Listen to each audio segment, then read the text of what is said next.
24 ঘন্টার মধ্যে দূর থেকে শত্রুকে শেষ করার কুফুরি মহাযজ্ঞ তাবিজ। সম্মানিত ভিউয়ার্স, আজকে যেটা নিয়ে আমি আলোচনা করতেছি, স্ক্রিনের ভিতরে যেটা দেখতেছেন, এটা একটা বান মারণ তাবিজ। এটার মাধ্যমে শত্রুকে দূর থেকে বান মেরে 24 ঘন্টার মধ্যে মেরে ফেলা যায়, একেবারে ধ্বংস করে ফেলা যায়।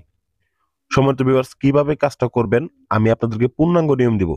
যারা অনেক টাকা পয়সা খরচ করার পরে কাজ করতে পারেন নাই, কাজ হয় নাই আপনাদের, বা অনেকে পেশাগত তান্ত্রিক, দেখা গেছে আপনারা এগুলা কাজ নিয়মিত করেন, অনেক কাজ চেষ্টা করছেন, ইউটিউবে দেখে দেখে কিন্তু আসলে কাজ করতে পারেন নাই, তাদের ক্ষেত্রে বলতেছি, আপনারা যারা চালানের মাধ্যমে কাজ করেছেন, তাবিজের মাধ্যমে কাজ করেছেন, টুটকার মাধ্যমে কাজ করেছেন, নকশার মাধ্যমে কাজ করেছেন, কাজ হয়নি, তাদের জন্য এই মহাযজ্ঞ। আসলে এই মহাযজ্ঞের উপরে দুনিয়াতে কোনো কাজ হয় না। কালো জাদুর মধ্যে মহাযজ্ঞ সব থেকে শক্তিশালী কাজ। আর এই মহাযজ্ঞের মাধ্যমে আপনি দূর থেকে শত্রুকে মাত্র 24 ঘন্টার মধ্যে আপনি মেরে ফেলতে পারবেন। তো কিভাবে করবেন চলুন দেখিয়ে দিচ্ছি। তার আগে অবশ্যই আমার চ্যানেলটা সাবস্ক্রাইব করে নেবেন এবং পাশে থাকা বেল বাটনটি বাজিয়ে দেবেন, ভিডিওতে একটা লাইক করে যাবেন। তো দেখেন, স্ক্রিনের ভিতরে আমি একটা কুরবানির হাতা নিয়েছি। তো কুরবানির হাতাটা, এটা দিয়ে কিভাবে আমি কাজটা করব, আর একটা নকশা আমি আপনাদেরকে প্রথমে দেখিয়েছি, এবং কি এই কাজটা করার জন্য আর একটা মন্ত্র দরকার আছে। তো এই মন্ত্রটা, কুরবানির হাতাটা এবং নকশাটার মাধ্যমে আপনাদেরকে এই কাজটা করতে হবে। তো এটা করার জন্য অবশ্যই আপনাকে কুরবানির রক্ত সংগ্রহ করতে হবে। কুরবানি রক্ত যদি সংগ্রহ করতে না পারেন, সেক্ষেত্রে আপনাকে পাঁঠার রক্ত সংগ্রহ করতে হবে। একটা পাঁঠা কিনবেন এবং কি সেই পাঁঠার রক্ত আপনি নিজে সংগ্রহ করে নেবেন। তবে দেখা গেছে এই কাজটা কঠিন, তা আপনি নিরালাতে করতে পারবেন না। যদি না করতে পারবেন, আপনি নির্জন কোনো একটা জায়গায় চলে যান, কারোর বাড়িতে যেখানে কোনো লোকজন সমাগম নাই, সেখানে নীরবতার সাথে আপনি কাজটা করতে পারেন, বা কোনো তান্ত্রিককে দিয়ে আপনি কাজটা করায় নিতে পারেন।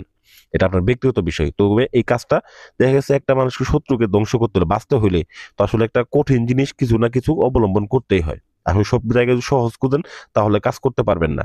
তো দেখেন, তো ধৈর্য সহকারে অবশ্যই ভিডিওটা দেখবেন, এছাড়া বুঝতে পারবেন না। প্রথমত ওই রক্ত দিয়ে আপনারা এই নকশাটা অঙ্কন করবেন হচ্ছে, এই যে কোরবানির হাতাটা আছে, এই হাতাটা অবশ্যই একটা ছেলে গরুর, অর্থাৎ ষাঁড় গরুর হইতে হবে।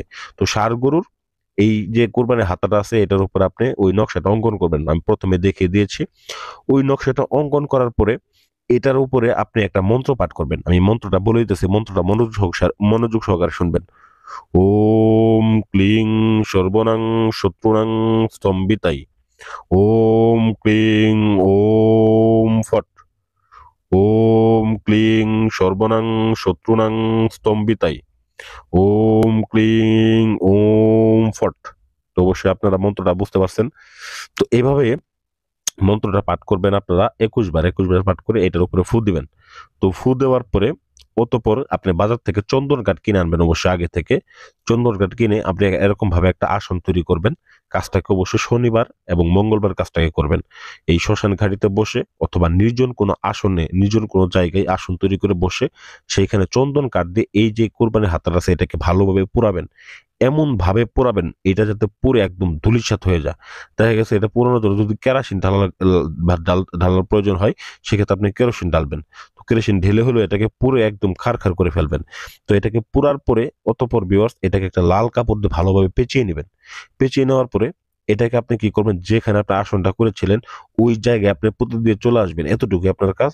বাকিটা দেখবেন চলে আসার ঠিক 24 ঘন্টার মধ্যে শত্রুর যত শরীর বন্ধ থাকুক, শত্রু যত শক্তিশালী হোক, তবে শত্রু যদি দেখা গেছে এই কাজ সম্পর্কে অবগত থাকে বা জানতে পারে, তার নিজস্ব কোনো তান্ত্রিক থাকে, সেই ক্ষেত্রে এইটার ক্ষেত্রে আপনার একটা কি করবেন, এই যে এই জিনিসটা আপনি যেটা আসনের ভিতরে পুঁতে দিয়েছেন, ওইটা আসনে পুঁতবেন না, ওইটা একটা কবরস্থানে পুঁতে দেবেন।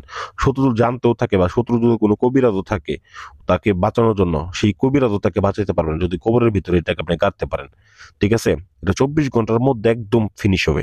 সে যত বড় শক্তিশালী তান্ত্রিকই হোক বা যত বড় শক্তিশালী ওই লোকই হোক। তো যাই হোক ভিউয়ার্স, আশা করি ভিডিওটা ভালো লাগবে। অবশ্যই ভিডিও ভালো লাগলে লাইক করবেন এবং চ্যানেলটা সাবস্ক্রাইব করতে ভুলে যাবেন না। ধন্যবাদ সবাইকে। আসসালামু আলাইকুম ওয়া রাহমাতুল্লাহি ওয়া বারাকাতুহু।